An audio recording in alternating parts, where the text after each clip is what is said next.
Welcome back, lads and ladettes, to episode 90. We're 10 away from the big one. Philly and I are battling after a long weekend. It's been a hell of an 8 days. So yeah, let's just get right into the show. Let's run through your last 8 days. Like, take us through day one, because you were in BC, and then all of a sudden you end up back in Ontario, and then you're out in Grand Bend. Like, run through this wild 8 days for yourself here, real quick. Okay, yeah, for sure. So I got the invite. My girlfriend's family invited me out to BC to join them for a little week-long vacation in beautiful Vancouver, British Columbia. So I was obviously very grateful for that opportunity. It was super nice. Like, are you kidding me? Like, Yeah. what the hell? So yeah, I was thrilled. We left on Sunday morning, bright and early Sunday morning. I think I asked you to record last episode like a little early, just so I could like wake up on Sunday, not have to worry about recording while I'm like in BC. Yep, worked out perfect too. Yeah, worked out great. So I hopped in the plane on Sunday. Got there's like a 3 hour time difference, right? So I left at 10 and like got to Vancouver, or I left at like 8 a.m. or something, 8:55, and I pulled into Vancouver at like 10:45. After like a 5.5 hour, 6 hour flight. I'm like ready to go. I'm like, okay, cool, got the full day ahead of us. So that first day, we kind of sat by the pool for a bit. Went for a nice little walk. Did a little seawall thing. It's like a little path where like one thing is a lot of cyclists in Vancouver, like like a lot. Not road cyclists though. They have little paths for themselves. Yeah. It's not like on that note, actually, just quickly, shout out Damien Figueroa and Ciclismo GTA. Yeah. If you want to go and donate to them, their the Ride to Conquer Cancer is coming up. So make sure you go over to our page, find Ciclismo, CLISMO. Yeah, thank you. GTA. Make sure you follow them on Instagram, Damien Figueroa. Go to his account, find his link in his bio, and make sure you donate to them. Let us know that you've donated. So we're gonna shout out some donators. Probably put you guys in like a little raffle to come on the pod as a guest. Because that's huge. Help them out, help out the cause. But that was a great segue, Philly. I didn't even think to put two and two together. So a lot of cyclists. Back to the cyclists. Yeah, a lot of cyclists went for some walks, and like I had to work still throughout the week. So we worked until 2. I had to start like my day at like 5:30. So it's again 3 hour time difference. Finished at 2 every day. So it would have been nice to not have to work, but even still, like finished at 2 every day and made the most of it. Like went on a nice, had nice dinners, right at like the waterfront. But we went like on this horrible hike. Well, it was beautiful. It was great, but it was also, but it's terrible. I hated it. The hardest thing I've ever done in my life. Literally, it's called the grouse grind. And it's basically just climbing a mountain. So steep, like off-road trails. I had to buy like a nice pair of Merrell shoes. Shout out to the company Merrell. My dad's been singing their praises for years, but like they're the ultimate dad shoe. Like you'd never want to wear them. But I tried them on in the store after some pressure from him. He's like, hey, they're great. They're the best shoes ever. So I finally caved and bought a pair, and wow, did they not disappoint. I'm still wearing them. I think I've given up on like streetwear shoes, and now I'm just like, I'm at the point in my life where I've just like made the transition to comfort over appearance. Okay, wait. So these are like hiking shoes that you've got? They're not they're like running shoes. They're like walking shoes. I don't even know how to describe them. They're like not ugly shoes, but they have a little like more sturdy tread at the bottom. They're a little more sporty looking. They're not that stylish, but you can still kind of like wear them and not like look like an idiot. They're not like hiking boots, but they're also not like sneakers. Okay. I'll send you. I'll see if I can send you a pair of like Merrell shoes. You can just Google the company Merrell. Okay. Yeah. But don't look at the water shoes because those are the first ones that popped up and they're horrible. That's exactly what popped up. I'm like, man, there's no way you're talking about these things. They look like the water shoes that came up here look like those terrible like rubber Kanye Yeezy like Adidas things. Okay, search Merrell running shoes and on my screen. They are the 1, 2, and the little ads that pop up with the pictures. 1, 2, 3, 4, 5. They're like the 5th one in. Oh, okay. They look decent here. They're like black sneakers. It's some like great tread. Yeah, and like they're super like stupidly comfortable. Trail runners. I don't know. Yeah, like trail runners. Sure, let's call them that. But man, I've been wearing them every day since, and like my feet are like thanking me. And I don't know, man. It seems to me like just on a completely separate segue. Maybe I'll get back to the story of Vancouver eventually, but I feel like every man makes a transition because, like, man, you're not going to be 40 years old rocking like hype beast shit or like that. Like every dad reaches the point where like you just adapt and like adopt simpler clothing styles. You know what I mean? I don't know. Like to be honest, I kind of feel like as a father, like I'm still gonna be rocking like Air Max 90s and like I don't know, Converse and Vans and shit. I think I think that's where I'm gonna be at. That's good. Maybe like our generation is different, but every dad I know kind of dresses the same.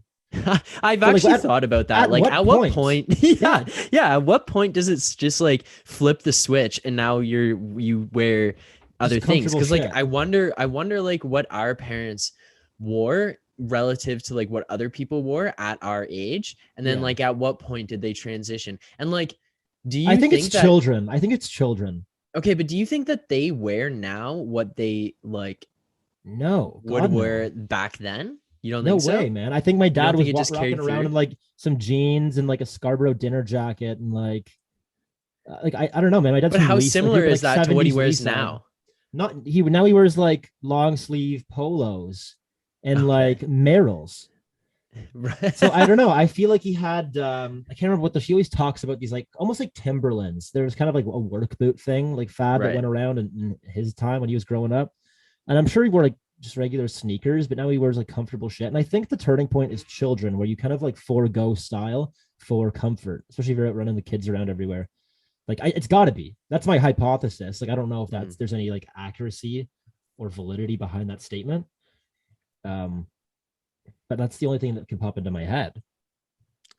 I don't know, man. I still think like I can find a way to mix the comfort in there, because I wouldn't say the stuff that I have now is uncomfortable by any means, right? Like for the most part, I don't buy stuff unless it is comfortable and like I enjoy wearing it.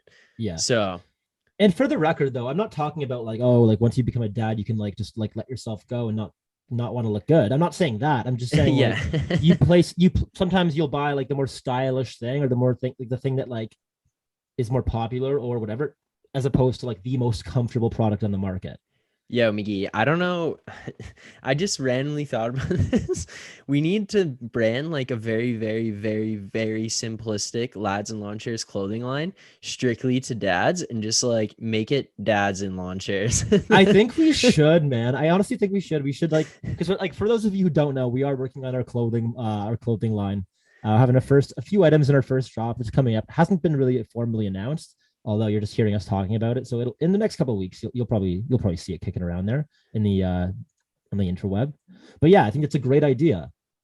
Dads in lawn chairs, and we got because like they're not gonna really want they don't want like printed tees and stuff to that same extent. Like we get them golf shirts and stuff. Yeah, they want this shit that you can wear for 30 years and it like won't go out of style. Like it's just very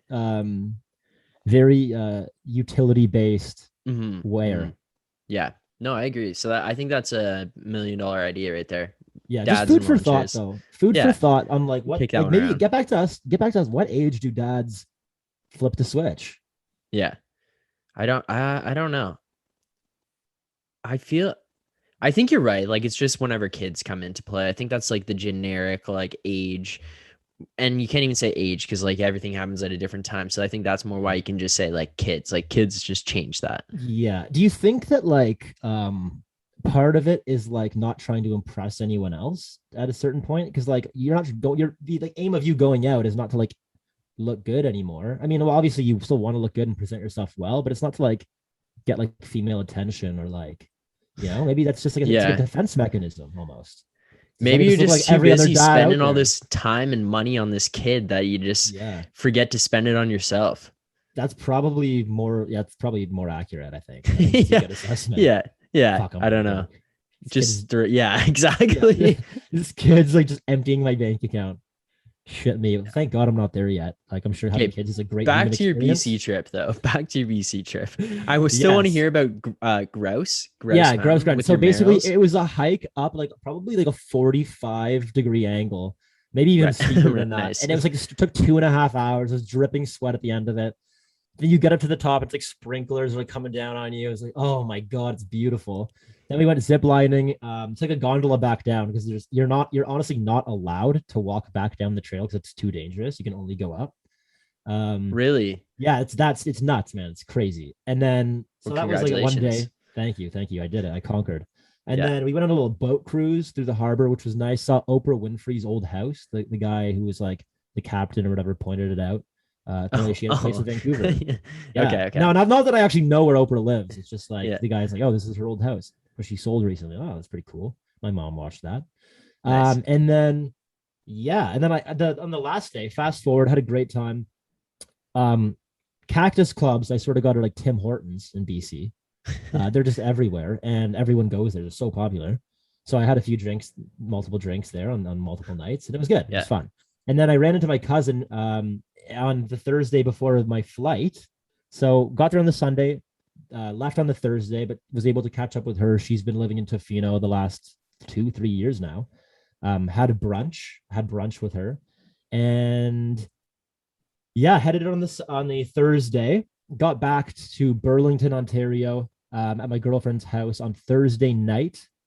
Worked at hers on Friday, and then on Friday night, she had some friends. Well, we both had friends from school join us at her cottage for like a friends weekend, for the long weekend, and then spent Friday, Saturday, Sunday, and even Monday today, as we're recording this, in Grand Bend. Left today and got back tonight. So I haven't been at my house since last Sunday. It's good to be home. It is very good to be home, and I'm exhausted. It's like fun to do trips like that and be gone for a while, but like when you finally get home, like you're just at your house and like you're in your bed, it's just, it's so nice and so relaxing. Like as relaxing and enjoyable as the trip can be, getting home and like actually doing that and sitting down for a minute is like, like, all right. Yeah. It's a pain. It's a Thank different God I was wearing like feeling. Otherwise my feet would just be screaming at me. Yeah. You protected yourself a little bit. The relief isn't as there, but like the Merrills will have they'll have longevity. Yeah. I was kind of thinking when my dad was like ranting and raving about Merrill's, I kind of wanted to like sneakily like film him and his like review and then send it to Merrill and be like, yo, like give my dad like a lifetime supply of shoes. He's just like going on and on like about how he could be like a brand ambassador. Imagine Imagine just a brand ambassador being just like a regular old dad of like any talking brand. about how much he loves them. Yeah. You know when you see like steel dealer like commercials and stuff and it's just like yes. dads Steel working in their backyard. Yeah. And it's like steel and they're doing the commercials all the different ways to say it. But it's just like a regular person like using the item. Yeah. That's what it's got to be. But your dad, it's just like holding the shoe of Merrill shoes, but only the trail runners, like none of those Yeezy flip flop looking things. The water shoes, unless they're toe shoes, then they're fine. You rock those. Yes. 100%. All right. Well, episode 90, we've gone a little bit into this one before we've actually gone into this player battle. So in the theme of the Olympics right now, one of the big stories that happened the other day was I can't remember the one country the guy was from, but the other competitor was from Italy. Qatar was the other country. Right. Qatar. So it was Qatar and Italy, and they were competing in the high jump and they split the gold. They both took home the gold. The judge, I watched the video. The judge said that it was too close and they could do a jump off, but then they just decided to split the gold, which is a pretty cool moment. Yeah. I mean, like I would do the same thing. It's like, I don't want to like, I'm already exhausted. Like I don't want to walk away with silver. If the opportunities we both win, okay, let's do it. What the hell? Yeah, might as well at that point. It's a win-win situation. Like save your energy. And it's not, and it's not like this is like Happy Gilmore versus Shooter and like they hate each other. Like these guys probably have no idea who each other are. They've seen each other at a few high jump meets and that's about it. But like it's probably just chill. They're both like, yeah, we'll take home the gold like together, Olympic gold. That's sick. So in the spirit of the Olympics and that momentous historic event, we're doing a high jump competition between two number 90s. So one of the guys, or both these guys actually, they didn't wear number 90 their entire career. One of them had like a brief stint with it, couple years. The other guy wore it for a little bit longer. I think he wore it for like 5 years. But both guys are going to be very, very known to people from Toronto. Two different sports, but they both played in Toronto. Both pretty common names around Toronto, I would say as well. So with that being said, let's get into our episode 90 high jump competition player battle. Our first competitor, he was drafted in the second round, 56 overall by the Detroit Pistons in the 2005 NBA draft. He played 14 seasons in the NBA, appearing for the Detroit Pistons, Toronto Raptors, Boston Celtics, and the Philadelphia 76ers. In 870 career games played, he averaged 7 points per game, 5.4 rebounds, and 1.2 assists on 57% field goal shooting. A 6'9", 240-pound power forward from Los Angeles, California, Amir Paper-Thin Johnson. His competitor, drafted in the first round, second overall by the Ottawa Senators in the 2001 NHL entry draft. Heading into his 19th season in the NHL, he has played for the Ottawa Senators, Dallas Stars, and now is currently with the Toronto Maple Leafs. Through 1,117 games played, he's accumulated 351 goals and 619 assists for 970 career points. A World Championship gold medalist and two-time silver medalist, as well as a World Junior silver medalist and two-time bronze medalist. A 6'3", 214-pound center from Mississauga, Ontario, Jason Spezza. So when I was looking at this competition, I was thinking one of the big things here would be the difference between height and weight. And I was thinking that Amir Johnson would probably be significantly bigger than Jason Spezza. But breaking it down, 6 inches is a lot, and I'm not going to diminish 6 inches. But in this grand scheme of things, 6'9" versus 6'3", 240 versus 214, weight isn't too much different. Height isn't astonishingly they're pretty different. Equally proportioned. Yeah, the proportions are pretty much there. And then I was thinking Spezza, I don't know. I think my thinking going into this one is going to be Spezza's going to take it because of the hockey legs. Amir Johnson, yes, he's going to have a solid base, and he's played power forward, center, and small forward in the NBA, and he can dunk, he can jump, he can block, all that stuff. But I think the hockey base is just significantly stronger and more explosive than the average NBA base would be. So I think the height and weight probably washes out. If anything, that 6 inches more might be a little bit of a detriment to Amir Johnson in the jumping. Yeah, I agree. I think that extra length, maybe that extra split second of leg time, trying to get clear those long legs over the bar. Yeah.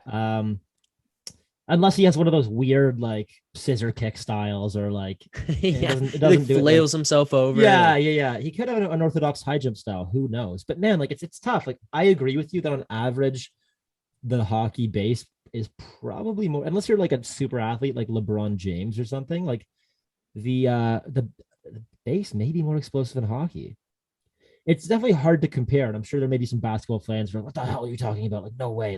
They dunk all the time and block and run up and down the court. And that's both sports require explosiveness. We're not saying one is less than the other. Oh, yeah, kind of are. But it's they're both explosive, but on average, I'd say hockey. I think the other thing too here is that a 6'9" guy probably doesn't have to jump as high throughout his NBA career as a 6'2" through 6'6" guy has to jump. Right? Yeah, a 6'2", probably even they're not even jumping as much because they're probably just layups and not dunking as much, but they can still get up there. But higher than that through to 6'6", probably once you get to 6'7", 8'9", and even 6'7", you're probably jumping a little bit more. But above that, it's you don't have to go that high up to get to the rim because your arms and your length is so long, and then you're already so tall, and you can just kind of jump and tuck the ball in. Yeah. So I don't doubt Amir Johnson's explosiveness, and I don't think he lacks it, but I just think that the hockey base and hockey explosiveness is going to be higher than the NBA one in terms of a taller guy like this. And let's also go with prime Amir Johnson. We're not talking current Spezza. Yes, prime both. Yeah, can we just take a minute to appreciate Amir Johnson's very average stats and 870 games. The fact that he's managed to stick around. Yeah, man, 14 years. Good for him. Just playing a role. He was just a guy. But yeah, 57% field goal shooting is pretty impressive too on it for his career. Yeah. But 7 bad. points per game. 5.4 rebounds as a power forward. Yeah. You'd think he'd grab more boards, but hey, he's He still was a just playing. productive Just a role guy. guy. Yeah. I got to give it to yeah. I got to hand it to you. I think you're right with the Spezza call. I think Yeah, Spezza I think takes I'm this going one. Spets on this one all the way. And just a quick note, today is the NBA free agency day. And Kyle Lowry just signed. Kyle Lowry going to the Miami Heat, 3 years. That's kind of, it's sad, but greatest Raptor of all time.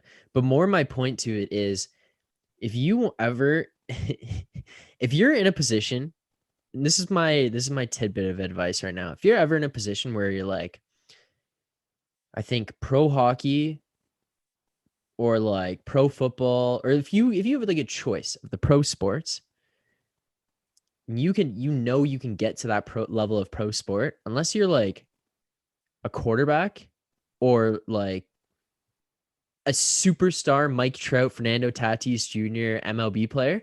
I think your choice every time has to be NBA. There are like role guys who are like the 8th, 9th best players on teams getting like 3-year, $54 million deals right now. Yeah, it's insane. It's insane. And like, I honestly like just like marry and find someone who obviously you still gotta love them to marry them. I'm not saying do it for the wrong reasons, but it definitely helps if your partner has a little bit of height to them. Mm-hmm. Just increase those odds a little bit higher. Because I think that if you have like a 6'9" to 6'10" kid with a sliver of athleticism and coordination, like their odds are substantially greater. And as long as you put them in basketball for like from the beginning, like let's say like I don't know, let's say you're whatever 6 foot, and then you end up marrying someone who's 5'9". There's a pretty good chance that like you're probably gonna have a pretty tall child. So I think that like go for it just from the beginning. Basketball, do it. Yeah, just take that gamble. Yeah, might as well. And this has been financial and relationship advice with Philly and Magee. Yeah, that's you know what. So we got a longtime listener and friend of the show. We also have a little something coming up with this person, and he got back to us. I'm not going to name any names because I'll save it for the actual announcement of like everything that's happening. But he had a little like advice for us on the pod, and I think that being said, we in the spirit of everything, you just offered advice. And I think that he reached out and said that like we could kind of just have this new segment called takeaways. He said he could happen potentially at the end of the show or whenever, and it would just be simply be y'all just give it a nice little hot take about something, just something to leave with people, something to think about after the show. So I think that's maybe our first one. We could have our first ever takeaways segment. Okay, so our first ever takeaway. Basically, moral of the takeaway is marry someone tall and force your kids to play basketball and no other sports. Yeah. That's our first time. Short and sweet. Yeah. Short and sweet. There you go. I'm sure the takeaways will get a little more in depth and a little more like thought out prior to, because this is pretty spontaneous, honestly. I hope. But yeah, man. And he had another one. He had another little idea for us, but we won't get into that this episode. We'll maybe save it for 91. Yeah, we'll work that one out. And we're not going to spoil anything, so just stay tuned. Yeah. But yeah, man, I think that's great. And I agree, Spezza takes this one all the way. Yeah. High jump competition. Congrats, Jason Spezza. Well, on the topic of the Olympics here again, let's just keep rolling with the Olympics. Kind of love that they're on the 2020 Olympics. I love how they call it that still. It's 2021. What else did they just do that for? The Euros, Euro Cup? Right? Yeah, Euro Cup. Like they just like call it the 2020 because it's supposed like to be Back to the but, Future. Yeah, like. Yeah, whatever. I get it. The Olympics one is funny because I read an article that said that the reason they did it was because they already spent so much money and time on the branding of the 2020 that they like weren't gonna just do it again and change it to 2021, which is like fair enough. Like you've already bought all this merch and whatever. Like there's no point of a redo on that. No. What was the everyone budget? knows like something stupid like billions of dollars? Probably, yeah. But on the Olympics here, I wanted to know, because I feel like this is an interesting topic, especially the Summer Olympics specifically. I don't know. I don't want to like trash the Summer Olympics, but like the Summer Olympics are full of all these significantly more ridiculous sports than the Winter Olympics have, I would say. Mm-hmm. Like when you look at the sports in the Winter Olympics, all the skiing, snowboarding, even as far as like bobsled, the Nordic skiing and stuff like that, like good for those people. I think those are legit sports. Like they're difficult to do. Some of them are a little bit like lower down on the totem pole in terms of things, but like I like watching them. It's all interesting to watch. But the Summer Olympics, especially this year, they added some crazy shit in there, like 3-on-3 basketball. What is that? Why would you add 3-on-3 basketball? It's not even a sport. Like it's like there's just regular basketball. Like that's like adding like a par 3 contest in the Olympics. Yeah, like a golf par 3. Like why? Why would you do that? I don't get it. Like there's other sports and like I'm fully on board with it because I played the sport. But like you're going to tell me lacrosse is going to it did just get acknowledged as a sport. It's going to be in the next Summer Olympics. But like you're going to tell me 3-on-3 basketball is acknowledged before an actual sport? Lacrosse? It's like street ball. What the hell? Yeah, it's if you watch it too, it's like Sunday pickup. Who are the athletes for like the states and competing in 3-on-3 basketball? Right. Like imagine they just brought over a team of like Harden, Curry, KD, and Clay. LeBron. Like they just brought those 3 warriors. Yeah, like throw LeBron in there. And like you put them on a team against like just some random guys. Yeah. Like it wouldn't even be close. The 5-on-5 can actually like have some level of competition. And we've seen the US lose games, which is like nice to see because it's like, okay, at least there's some sort of parity. But aside from that, like who the hell is playing 3-on-3 basketball? But anyways, I wanted to like, what sports, if you started training right now, what sport in the Olympics, in the Summer Olympics, could you train for and have a chance at medaling in the next Olympics, do you think? I've kind of been thinking about this for the last little while. I want you to go first because I know you probably have a good idea. I think that there's only 2 right answers. Okay. Okay, so the first one I think, which is like a cop out because it's a team sport, but like I still think I would be just a MVP of the Olympics. Like if I played on this team sport, handball. That's one of mine. Okay, yeah. So handball, like you play this stuff in gym class from the time you are 6 years old until you leave high school. And for us, we were in gym class until grade 12. So we were like 17 years old. I played that sport for like as long as I played competitive hockey. Yeah, like, I definitely logged my 10,000 hours to consider me a professional or whatever they say it takes. So handball, lots of fun, pretty easy. Like it's very transferable. If you got a good arm, you can catch and like you're accurate with your throwing. Money. You don't even have to have that great of cardio, I don't think. Like the court is very small. There's a lot of people on it, so the ball is moving quickly. There's no like physicality in terms of like ripping the ball away from people or anything. So I think you like handball, easy. Just coordination and just like slight athleticism, good arm, like you're good to go. I could be an Olympic handball player tomorrow, I think. And you can only take 2 steps. You don't even have to be fast. No, you don't. Like that's what I'm saying. Like the cardio and like the speed and stuff, it's not necessarily a requirement. You kind of just have to you probably just have to plot your way around the court a little bit and just like get to the right spots, catch the ball. But that's strategy. That's like something that the Olympic coaches will teach you when you're there. Like just sign me up and like I've got 3 years to train and we're golden. Like tell me the game plan, give me the playbook. I'll learn. Give me a video session. Over. Yeah. On the flight over. And we're good to go. Yeah. Okay. So that was one of yours. Do you want me to go another one and see if you can get I'll give my second one. Okay. My second one is very similar to handball because I think anything requiring me to throw a ball is pretty lights out at that. Okay.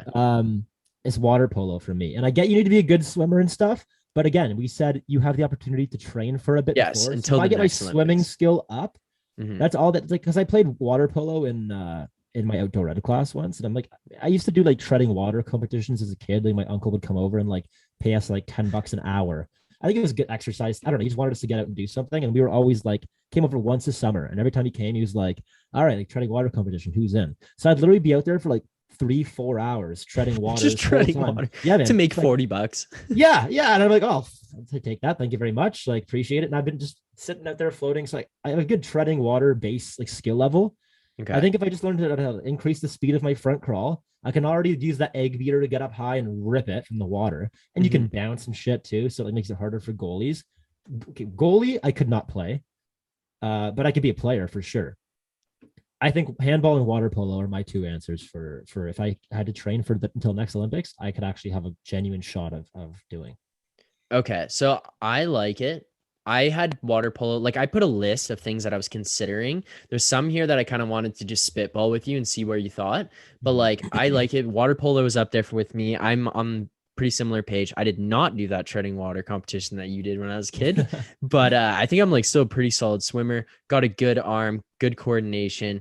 Train for the next 3 years. Like just get in a pool and tread water every day, all day. Like I think I could do it. Holding a brick, like yeah, like tie some weights to your ankles, you're good. You're good. Yeah. Like just make sure someone's watching you at all times. But anyways, one that I think, which maybe it's a complete diss to the sport, and I hope it's not, but we were watching it on TV the other day. I was watching with my parents, and we were watching, we're like, this is legit something that like you do with the boys when you've had a couple of drinks in you.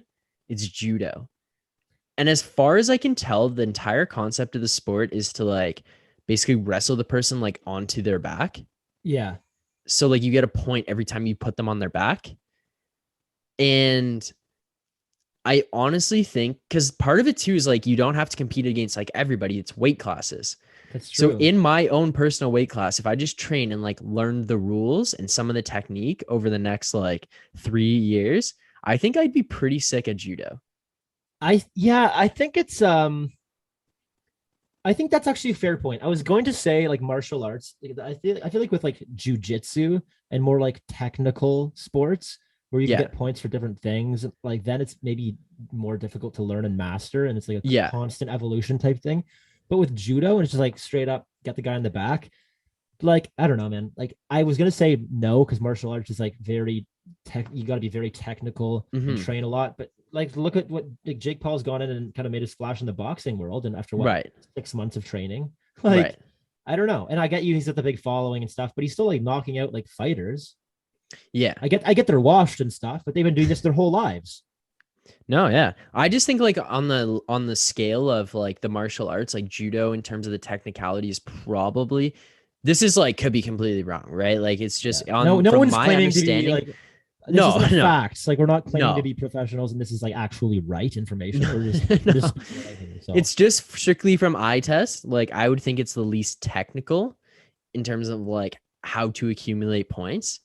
And when we watched the Canadian women win bronze medal in it, and it was like they're just grappling. Like it literally looks like if you and I were to just have a couple of drinks and then start wrestling in your backyard, like this is what you and I would be doing. Yeah. And then it was like she put the girl on her back, and it was like sudden death point, wins bronze medal for Canada. And it was like, all right, you know what? Like I think I could do that one. Yeah.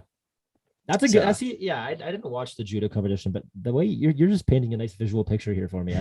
I feel like I'm completely underselling the entire sport, and I feel bad for the people of judo. But like, based on if you compete call in judo, out. like please call us out and like come on here and like talk to us, like just like what happened with car guys. We're actually just don't know. Yeah, this is full speculation, but like based on the visuals, like that's my thought on it.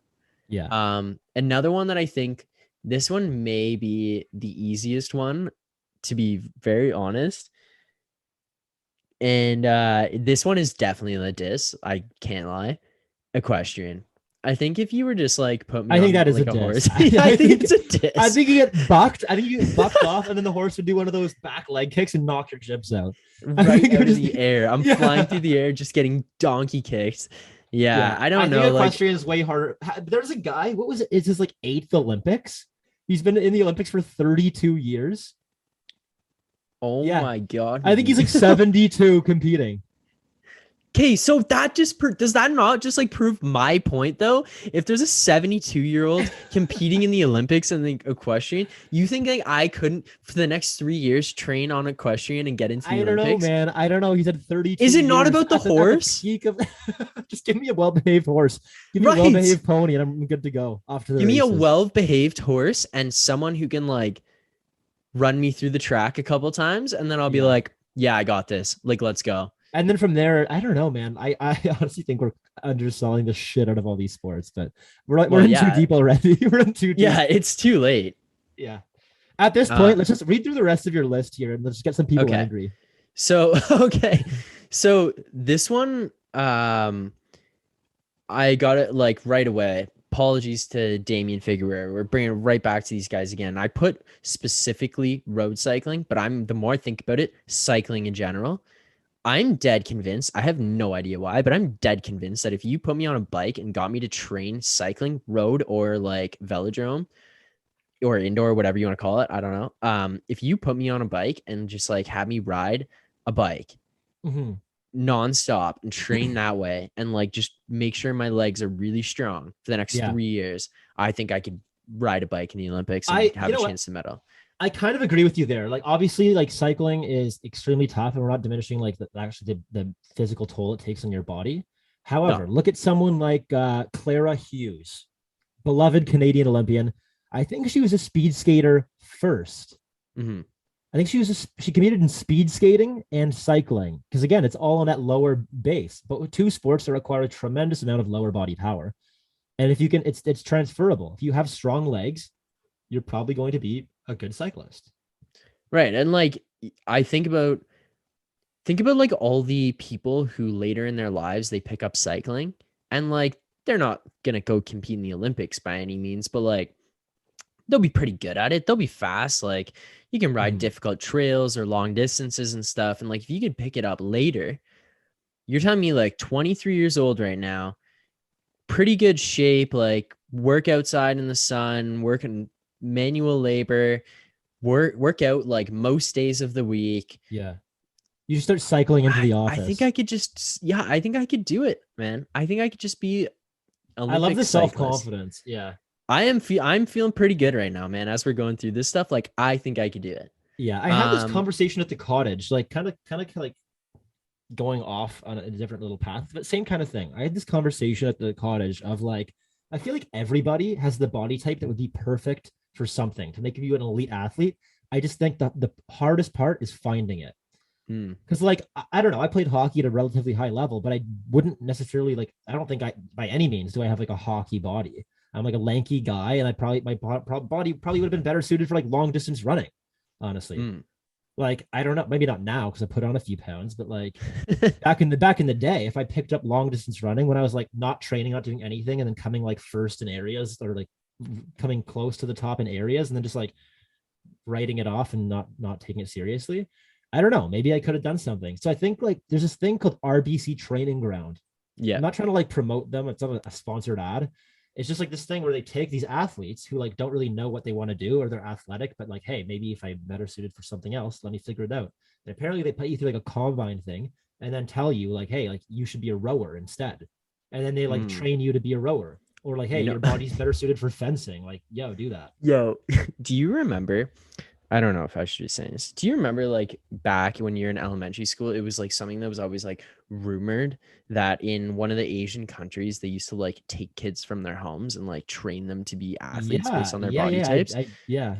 Is that like, I don't know if it's true. I'm not saying it is, but like you remember like that was like a thing that was like in talks about like in elementary school, it'd be like, oh, you're gonna like yeah, I heard that they would like take. I've honestly heard, not saying it's true or not, but some of the things that I have heard was that like kids were like taken, not even just like volunteered. It was just like you're going to be you're going to be like gymnast. a swimmer. Yeah. Is this not to a way less extreme scale a similar thing, but people are just like volunteering themselves, and then RBC and like Canada like combined is like. You're going to be this, and we're going to make you an Olympian, and you're going to win medals for us. Yeah. Like, I think they are kind of doing that, but like, obviously it's voluntary. Like you're going there to find a huge piece of the pie. Yes. That's the major, like first piece right there. But they're like, you're going to win medals for us in this and like push you down that path. Yeah. Like the Cool Runnings, like the Jamaican bobsled team. Yeah. Hell of a movie. Okay. So this one I wanted to put in here. The more I saw the sport, though, I don't know if I support it, but I still have it on my list. Badminton. Part of it is I just think like I have really good hand-eye. I think badminton's easier than table tennis. I could not do table tennis. Like I'm telling you right now, you could put me in there. I could play I could get up at 6 a.m. and play from 6:30 until like 9 p.m. every single day for the next 3 years. And I would get swept under the rug in like By the like a first Olympic 12-year-old. table. In like the first Olympic table tennis match. It wouldn't even matter. I just couldn't do it. Yeah, I would it get is hard. significantly better, but I don't think I could compete at the Olympic level in that. No. Badminton, I think I would have a better chance at though. But But I don't know. I see where you're coming from. Because badminton and gym class and stuff, I was always cleaning up because it was the good hand eye. Like I could hit it relatively hard and like it can get under the birdie and like make plays. Return it well. And but with like those like Olympic badminton players, like they smoke that shit. Like I could never like I don't know if it's like the proper wrist technique, but like I would hit it hard and it would still be like whatever. Whereas they like it's bullets, man.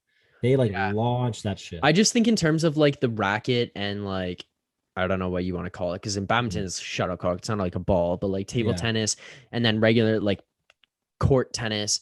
Of like the three of those like racket sports, like I think badminton you'd have the best chance at. I don't think I could like do tennis and returning those serves that they have and serving to them. Like they would just be. I think every serve would be an ace, honestly. Yeah, against me. Yeah, 100%. 100%.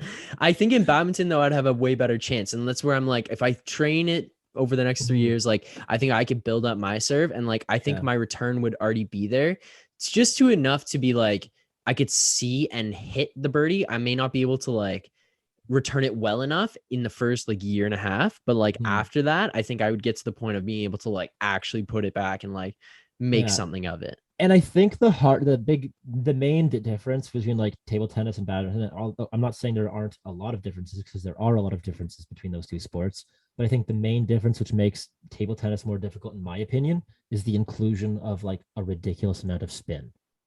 Yeah, fair. Yeah. The spin is nuts. Yeah. Honestly. Like, and I've been practicing in my basement, well, not like recently, but my brother and I had a Old Faithful, the table. Our table down here. We'd have like heated rallies, but even in our most like intense rallies, it was still like amateurs, like still below even amateur level. It was just like playing ping pong. Each other's play ping pong in the locker room. It's like that's what it was. Yeah.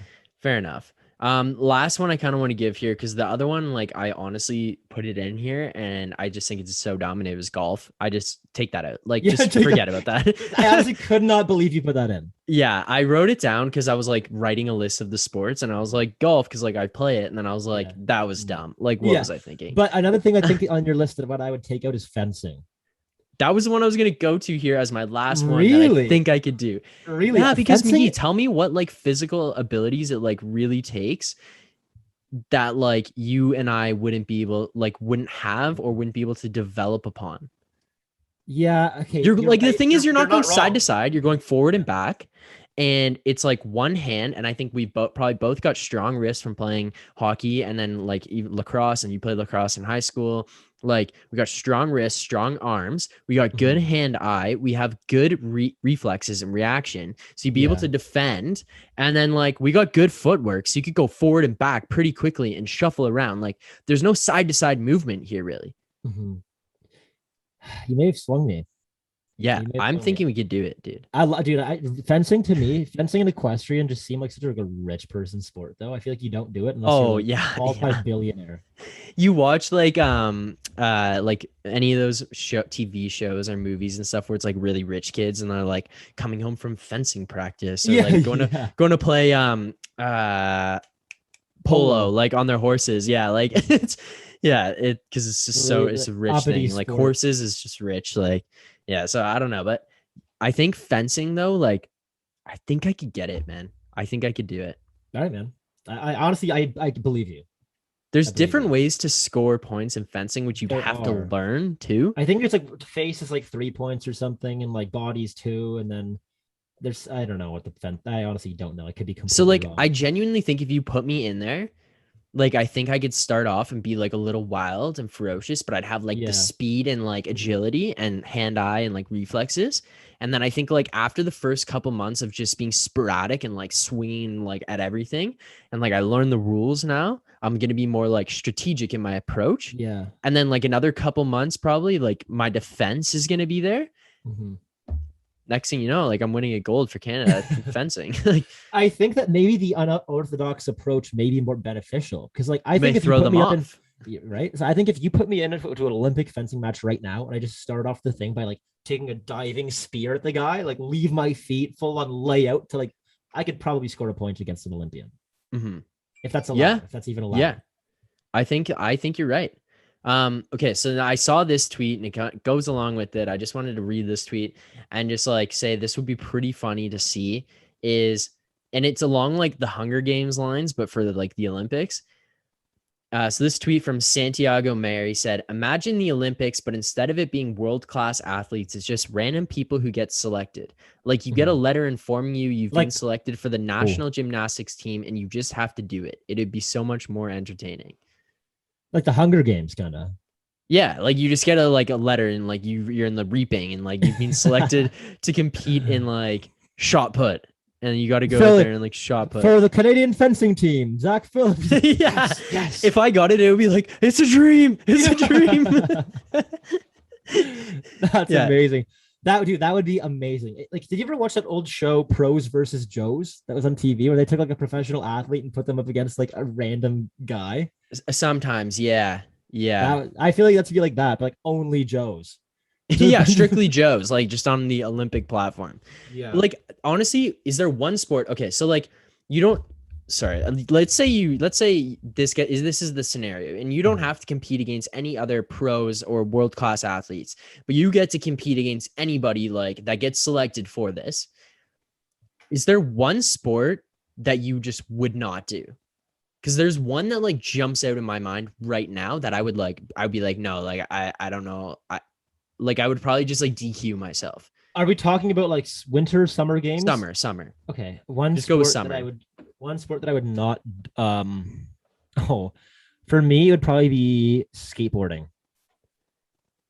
Oh, I wouldn't be able to do anything about that.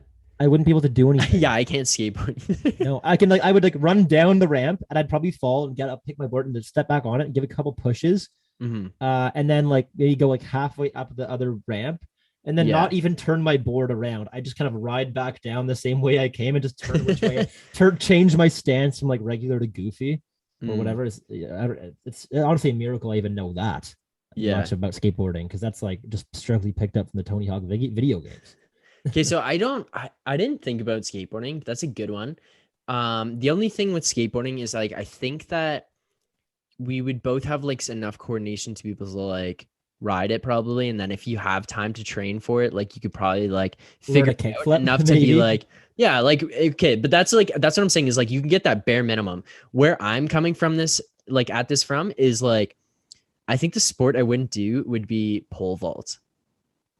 Yeah, I'd impale myself. I would, legitimately impale myself or get like all the way up to the bar. You know, it's like a fear, and it's not even for myself because I will never and have never pole vaulted. But like for watching the people compete, is that they'll go up and then just like not get there and like fall back the way they came from.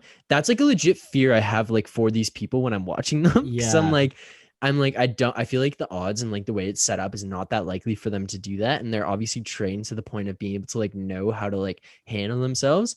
But I'm like, please just don't fall the way you came from. It's a long way down. And that's the one I would be like, there's too many things that like I could just very seriously harm myself on. And there's not even I think in pole vault, there should be way more like cushions and like padding than there are. It's only behind the bar. I think it should be fucking everywhere. To the left and right behind me, like I just give me padding, put me in a rubber room, and then maybe I'd consider pole vaulting. Yes, but like I think like putting the pole in the little like place in the ground is a challenge in itself. That could be like, that could be an Olympic sport. Yeah, like that in itself could be an Olympic sport, and I wouldn't want to do it. Like just try to like run at full speed and then like locate this random like notch in the ground where I got to put this long ass pole, and then if I miss it, what am I doing? What do I do? And then all my friends and family are watching me back home, like trying to cheer me on, but also kind of like, we don't know embarrassing. Bringing shame on my whole family. Yeah, it's tough. Yeah, so that's probably the sport I would be like, not for me. Mm-hmm. But Magee, I think that about does it for episode 90. This is just like a full Olympic themed This is Ep good. here. I don't know what we call this one. Like the Olympics are easy. yes, the Olympics are easy. That's the title, episode 90. Magee, I don't know what else to say, man. I know that I need some rest right now. I'm gassed. Me too. We both are just battled through this one. Yeah. Episode out tonight. It's out later in the day than it usually is, so it's going to be out tonight, later on Monday. The YouTube will be up on Tuesday. Full YouTube video up there. Yeah. Make sure you go like, comment, subscribe, share our podcast, give us feedback, and follow us on Instagram at Lads and Lawn Chairs. Follow us on Instagram. DM us if you have any ideas. Like we mentioned, we got DMs from a longtime listener, friend of the show. They DM'd us some ideas, and like we already implemented one here, takeaways. And just to run them back, like our takeaways of this show: marry someone tall and force your kids to play basketball. Like there's just that's bars. That's it. That's what you got to do. Yeah. And aside from that, our last takeaway: the Olympics are easy. The Olympics are easy. I could be a gold medalist in like 8 different Summer Olympic sports. So, you know what else, Magee? Just before I like hand it off to you to close this one out, race walking. Tell me I couldn't win race walking. Yes. Like race walking? Yeah. If you gave me 4 or 3 years to train, yes. That's what I'm saying. And I got my Merrills, man. I'm set. Right. You put your goddamn Merrills on and it's over. Like you're going to have a Merrill sponsorship at the Olympics, winning gold medals 3 years from now. Easy money. Thanks for coming. Easy money. Speaking of thanks for coming, I think you said everything that I was kind of planning on saying. So why waste your time with an outro? Catch us next week. Same time, same place, same lawn chairs. Cheers, lads and ladettes. Cheers.